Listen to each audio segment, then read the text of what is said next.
or even if they're engineers or QA or whatever, if I see they're being spoken over or they're being mansplained or whatever, then I'll speak up and be like, actually, I think Shavina has something to say, or I think so-and-so has something to say. And so that's sort of how I try and give back, because I remember that meant so much to me when I was in those situations. It's very male dominated where I work too. When I moved into product, my chain of command was literally Jake, Brian, Chip.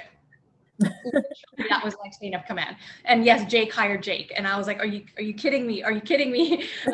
And so that's what it was. And my first mentor at this company, basically at the time I had an idea about something as well, when I had moved into product, and he was basically like, hey, like, eventually, your women like you end up just getting married and having kids. And so like, what, we'll just stop thinking so much, stop, just take the ambition. Let me do you a favor and let me not just make sure that you're disappointed by your career, and just take your ideas and just pause them and just do the status quo, because eventually you're not even going to be working. Right. And so I've heard a lot of that, especially like, it's not just like, I came from engineering. I was one of 2 women out of a class of like 500 dudes. Right. And so this is something like I've been out of place from the beginning. And so it doesn't hit me as hard now that I'm there, because that's just the way it is. Right. But you obviously like, the mentor thing, the friendtor thing is the first thing I've heard, but the mentor thing and the sponsor thing is key. Don't feel shy. Like the first mentor that I found, I literally cold emailed the dude on LinkedIn. I was like, hey, I read your name in a book. I think I want to learn. I want to get into product. I want to learn from you. Do you want to have a coffee? And he's like a brilliant person. And he met with me for coffee. And we've literally been in touch for the last 5 years. And he's helped me throughout my product career. And I've helped him with his startup. And we're friends at this point, right? And all of my mentors I found this way. And so don't feel afraid to reach out and find mentors inside and outside of work, because you're going to need them. Yeah, that's so important. I don't know. I felt a lot of this too. Like when I was studying in an undergrad, I just felt like it was weird to just randomly cold call people. And I think now it's totally normal. And I think we just kind of have to break that narrative that you just have to reach out, because if you don't, then you'll definitely not get a response. So I think it's just worth trying anyways. The best way to actually think about it is when you're early on, the best thing going for you is that you're a nobody, right? And so even if you do send that email, and it sounds cringy, like no one's going to remember you, right? That person, even if they later on, they're not going to remember like, oh, that email that was Sana that emailed me like 5 years ago. And, it's not going to happen. Right. Yeah. Right. And so that person's either not going to read it, or they're going to respond, or they're going to forget. And they're 100% going to forget about you if they're not interested. Right. And so right now is the time, before you become the director of whatever, the CTO of whatever, as you're early on, is the time for you to send those emails out and be very uncomfortable, because no one's going to remember who you are. Yeah, 100%. Wanted to kind of switch gears into like work-life balance. As product leaders, you guys are very busy. So I guess, how do you fill your cup? What are ways you manage work-life balance outside? Because I imagine you guys have other interests outside of product management. So would love to know more about that. So my answer to that has always been that you don't find balance between work and life. Okay. You're always having to sacrifice something, right? Like if you're not thinking about the product and you're at home, then you're not thinking about the product. If you're at home, then you're like not doing the other thing or whatever, right? Like you're always having to sacrifice something. And so my gauge is, I don't want to sacrifice the same thing a lot. Mm-hmm. Right. And so if I feel like I've not engaged with my friends for a long time, I've been sacrificing that, or family time, or thinking about the product or whatever, then I reshift my schedule, and I reshift my energy to focus on that. Right. And so how do you balance? The way I think of it is like, how am I balancing these sacrifices and making sure that I'm not disengaged with one part of my life for too long? Yeah, I think it's hard. Like, I don't want to just say something because it's the right answer, because I don't know how to balance that sometimes. I'm a workaholic. I fill every void in my life by pouring it into work. So I sometimes don't know how to sit still. If I don't have work, I find work. I fill in gaps, because that's how it works in the startup space. There's always something to do. And if I understand and I'm empathetic to other people's roles, I feel like it benefits my product in the long run. But the model that, as I've gotten older and have a little bit more support on my teams, is I try to do work hard, play hard. when it comes time to work hard, I expect my team to be heads down. We need to hit these timelines. We're master executors, we go. But then I also take them out to celebrate just as big. Their hard work paid off. I'm their cheerleader. I'm their motivator. I want to make them proud of the work that they did. So I think that from a work environment, the work hard, play hard is important. On a personal level, of course, turning it off helps those creative juices run wild, sometimes. So taking vacations, I like to travel. I like to spend time with my family. I have 5 nieces and nephews that I like to hang out with. I like to see my parents. It gives me a peace of mind to see my family, and of course, friends. Everybody likes a good laugh. I like a good movie, but a lot of times, I'll be honest, everything that happens, I try to incorporate that into my product. One small specific example is my father, 76 years old, just got on Facebook. I don't know why he decided to get on Facebook, but he had me every weekend sit down next to him and show him how to post, show him how to add a picture, show him how to add friends. And my product hat went on. I saw the way he took notes. I saw the way he drew, different symbols. And a lot of my users, we have 300,000 users on our app. A lot of them are elderly. They're much older. So I immediately watched him and started timing him to see how long it would take him, because to me, that was a perfect way of doing an interview with an older person on an app. How does he get to that app? How does he navigate to that app?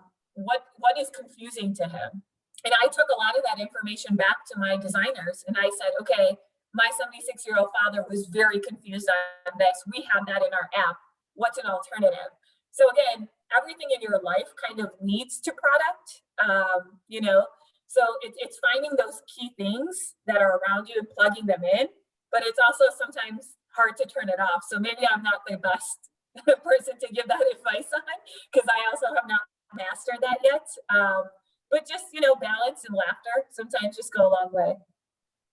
Definitely. I know, like, personally, I think I take myself too seriously sometimes. And I think sometimes you just need to, like, there's always going to be, especially in the startup world and small companies, I think you guys know this, but there's always going to be something that's breaking, something that's going to go wrong, dumpster fires. But it's just, how do you kind of handle that situation in the moment? And then once you're out of work, it's just like you deplug and focus on what other things are interesting. But cool. So I know we're hitting the 2:15 mark. I wanted to spend the last 15 minutes just gathering any questions from the audience. I know we have a good group, so you guys can feel free to unmute yourselves. You can share your video and ask any questions, but feel free to drop it in the chat, or you guys can unmute yourselves. Does anyone have any questions?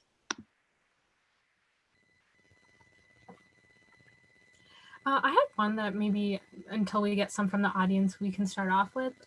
So it seems like you guys both are more inclined towards the startup space. Is there a particular reason that you guys decided to go that route?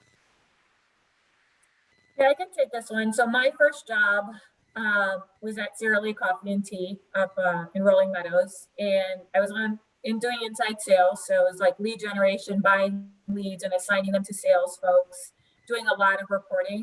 And immediately I felt kind of lost in a very large company. I had so many ideas given my marketing background, and I wasn't able to really easily meet with people in marketing there because I was the youngest one at the company. Sara Lee at that time, everybody just basically worked there for 10 plus years, retired there, and probably got their kids a job there as well. So I was definitely known as the youngest person. And I just couldn't really push things through. The program that I was in at DePaul was an accelerated marketing program where we worked with actual clients. So I had that background and I just didn't feel comfortable. And when I reached out to some of my friends who went to the smaller company, they told me all this cool stuff they're doing. And when I compared it, I was like, man, I'm like in this silo and that's all I'm doing. And so I started networking and talking to, the alumni committee at DePaul. And that's when I transitioned to my first startup and I loved it. I like working with people. I like speaking. I just started making friends. And from there, I was a CRM manager, again, data focused. And from there, I was working with sales. I was working in all different, areas of the business. And that excites me. It gets me motivated. It pushes me versus in a smaller company, you're kind of just allowed to do one thing, you know. I worked at American Family Insurance, again, very big, 10,000 plus, you know, employees. The politics are also a lot there. Sometimes you have fantastic ideas, but other departments just won't let you execute them, where you have to go ask for budget just to, you know, develop something. You have to go fight for resources. And half the time there, I just felt like I played politics. And I don't personally like doing that. I'm a very honest, simple, straight shooter. And I don't like to go behind people's backs and play that. I have a fear of God, to be honest. And in the startup space, you don't have to worry so much about that. It's a little bit easier, especially on the product side. If you have a strong vision, they pretty much give you what you need.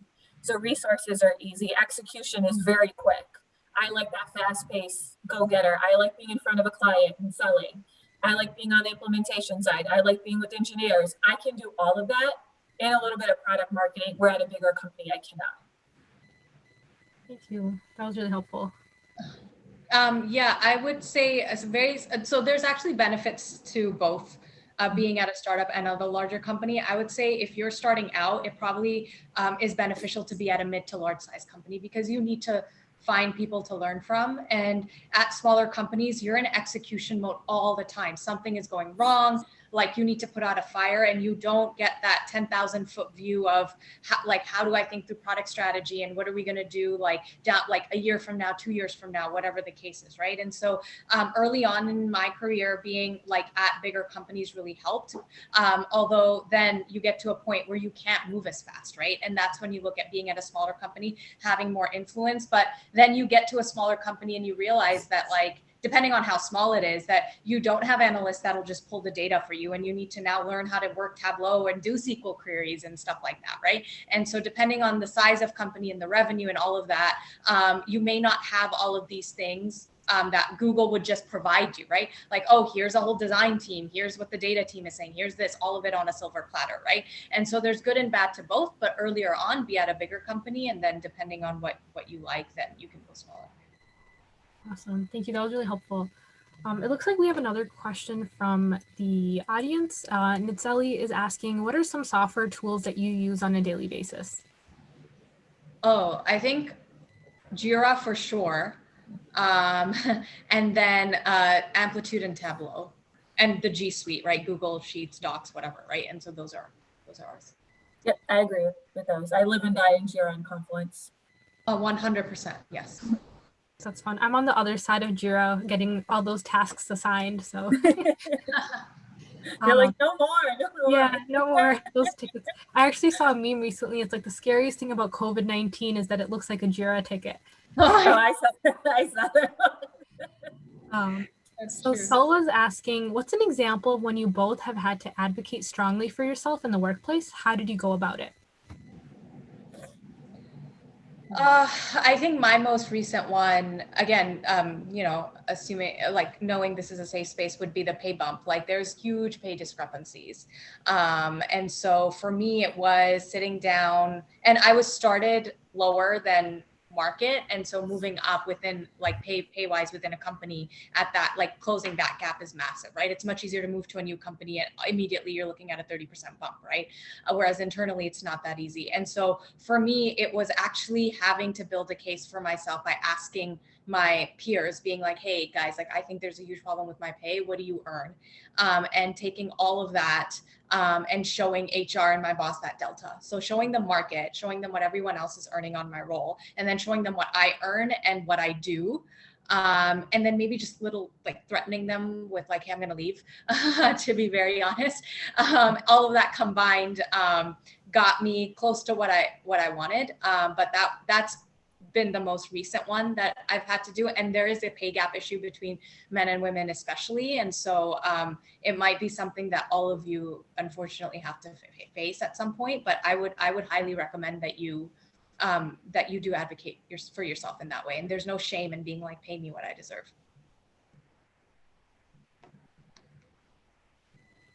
Thanks for sharing that, Natasha. Sana, did you have anything in mind? There's so many. I was just thinking in my head, which one do I share with you guys? I think just being heard sometimes is hard. Like I said earlier on when we were talking, I'm one of the few women in that leadership position with very, very strong opinionated men, you know, so sometimes getting a chance to speak is a problem.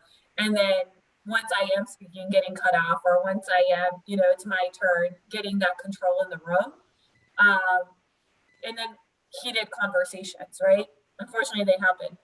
They happen a lot on the C-suite. Everybody has strong opinions. They're all paid very, very well. They come with you know, tons of experience. So kind of trying to balance all of that, you know, sometimes is a hurdle. Thank you for sharing that. And then one other point to Natasha, what Natasha was talking about, there's this really great resource. I know sometimes Glassdoor is a little wrong about how much salaries are, but in addition to Glassdoor, there's this thing called levels.fyi, which is, I think, more tech focused. So that's a cool resource to check out if you're trying to figure out how much you should be making.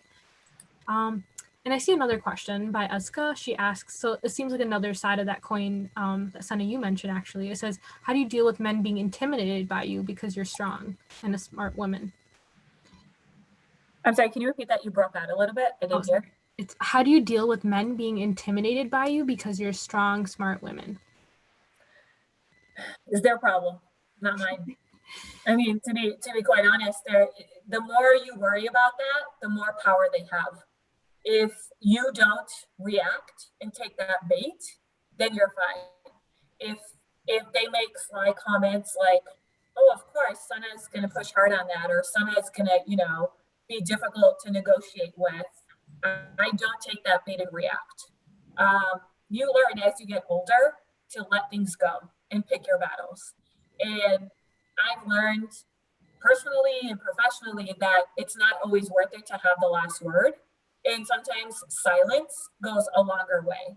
So I had a director of Scrum at my last company who kind of pushed my buttons purposely. And I don't know what, I still till this day don't know why. He was fairly new and I was a director, he was a director. I don't know who was paid more, but we had the same, you know, level. And he just kept pushing my buttons. And in a meeting with the C-suite, he made a sly comment and everyone just looked at me waiting for a reaction. Again, I'm the only female in a room with 4 men. And I said nothing because that's what they wanted, right? That's what he wanted. He wanted me to react and lose my cool and either storm out or say something that maybe I would regret. So it was very hard, you know, to bite your lip and not say anything. But I think I got praised so much more for not taking that bait by my CTO and my VP for not reacting and showing, you know, cool confidence and dealing with it privately in a one-on-one meeting with him. That was resolved. He did apologize. I said my piece in that time in a private meeting versus in a meeting with everybody else. So just know that sometimes just keeping your mouth shut, there's nothing wrong with that. And it's their problem if they feel that you are too strong opinionated or you're too strong-willed because you're a female. It's okay. It's not that big of a deal. I literally have nothing to add. That's the perfect answer. Yeah, I think I really needed that perspective also. So thank you for that. Before we continue with the questions, another just general question is more, are both of you guys, some people in the audience are interested in connecting with you. I know you shared your LinkedIn's. Are you guys okay with people reaching out to you on LinkedIn, or what's the best way for people to kind of reach out to you when they have questions or maybe want to take you on as a mentor? Yeah, email or LinkedIn, either or works for me. Yep, same here. Okay, yeah. So Sarah, that could be you could reach out to their LinkedIn. It's in the chat if you scroll up. And then there's another question. How do you make sure you're asking the right questions and then gathering data that will help and not looking at things in a biased way? That's a loaded question. Okay. Yeah. So first things first, everyone has a bias, right? And so you're always going to look at things in a biased way. And for you to go into something being like, oh, I'm not biased, means that like you have your own blinders on, right? And so go into it go into anything trying to identify where your biases lie, and make sure someone is in the room that can identify them and help you like navigate those and think through outside of those, right? And then I think asking the right questions, like that's very broad. Is that like for user interviews, which is very different for when you're ideating on something, which is very different from when you've launched something and you want to see how it's doing. And so I think it'll depend on the situation, really, on what you're wanting questions for. And it's like you eventually learn as you grow, right? And so you'll know some things, and then when say you do a user interview and you spend all this time on it, and then you go to build something, you realize it's like something messed up, right? Then you'll be like, oh, I forgot to ask this, or I didn't hit on this, or whatever, right? And so throughout your career, you're gonna fail so many times because you have so much to do that you'll slowly start just getting the feel of how to ask questions, and gather the data that you need. Yeah, I think that's very fair. The only thing I could think of to add on is at eVive, we run something called Prod Squad. And what that is we pull one stakeholder from each department and we have a meeting with them. I run it for my flagship product every 2 weeks. And in that meeting, it's open forum where they can ask questions, they could share feedback from their role perspective. And a lot of that is where those questions stem from. Either they'll bring it to me or I'll piggyback off of what they stated with another follow-up question. And it's a real collaborative approach to product development because it allows you to stop thinking in a silo, and not get attached to a feature, because you could sit in a room with your product analyst and engineering lead and think you have the best and brightest idea. And then once you launch, it fails, right? So before that happens, you want to get other people's perspectives. And when you do that and collaborate, that's when the best ideas come out, the best questions come out, the best collaboration and success comes out. So I would say don't necessarily think of it as all on you. Talk to people, be humble enough, regardless of your title. If you're super junior or if you're super senior, I talk to everybody in pretty much every company, to the admin, to every single person without any problem. I can shoot the shit with the CEO over coffee, and then I can go talk to a brand new hire who just graduated from college and do a one-on-one. So it doesn't matter because everybody has bright ideas and their own perspective that they could bring to the table, which leads to additional questions and development. Awesome. Sorry, there's one more question in the chat. I guess since we're kind of trying to wrap up with time, maybe one of you guys can just answer it in the chat, unless you guys have a quick answer to it. I know that you both mentioned getting promoted in your careers, and my question to that is, did you have a harder time or face more obstacles receiving these promotions in comparison to your male counterparts, especially since your department heads were male as well? My quick answer to that is, and I hate to say this, but every time I've worked for a guy, I've had no problem getting promoted, and getting pay bumps. Literally no problem. I've had money thrown at me every time I've been under a guy. Every time I've been under a woman, it's been a pain in the yeah, I'm not going to finish that sentence. But like getting promoted and getting pay bumps. And so I don't know what it is. I hate saying it. It drives me crazy that I actually have to say this. And I'm 100% gonna hopefully not be that woman when I'm a director or something like that. But that's been my experience. Yeah, I'll just real quickly respond to that and say I 100% agree. Every female boss I had was probably the worst time in my career. Extremely competitive, extremely putting me down, extremely talking to me as if every idea I had was idiotic or stupid. Versus a male is, again, I don't know why, a little bit nicer, more collaborative, more promoting new ideas, new perspectives. I think the next generation, the more networking we do and the more mentorship we have, we need to break that barrier. women should support women, regardless of religion, regardless of race. Women need to support women and stop being so competitive. It's ridiculous. It's interesting. I don't know you, Natasha, but I'm sure if we, met up and talked, we probably could share some news stories on that same topic. Absolutely. Of how ridiculous it is when you report to a woman versus a man. Yeah, absolutely. Yeah, I think even talking and saying it out loud, I'm sure it brings awareness to all of us in this virtual room today. And hopefully none of us ever play that role. And yeah, I think awareness definitely helps. As we wrap up, I guess, any last words of advice or anything else you guys want to say before we end this event? I could end it. What my advice would be, take that risk, take that chance. Don't be afraid.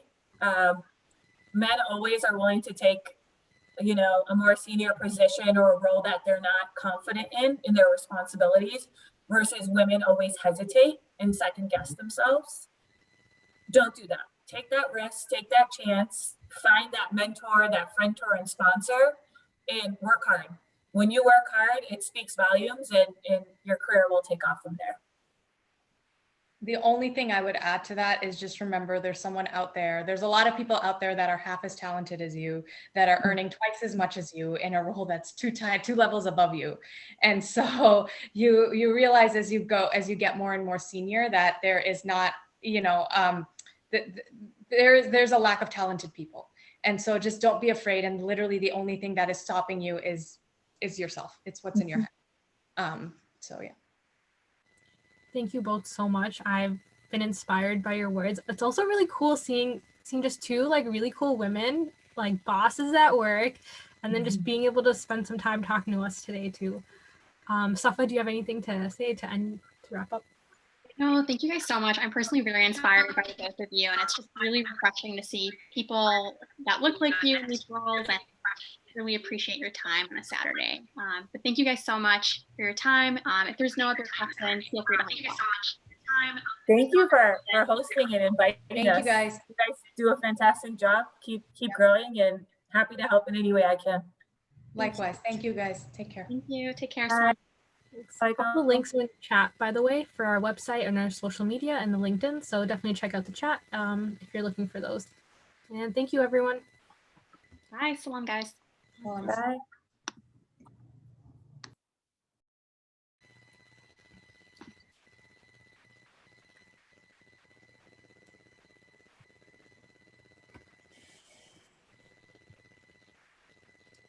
Okay, I guess we can end it. Yeah, cool. Recording.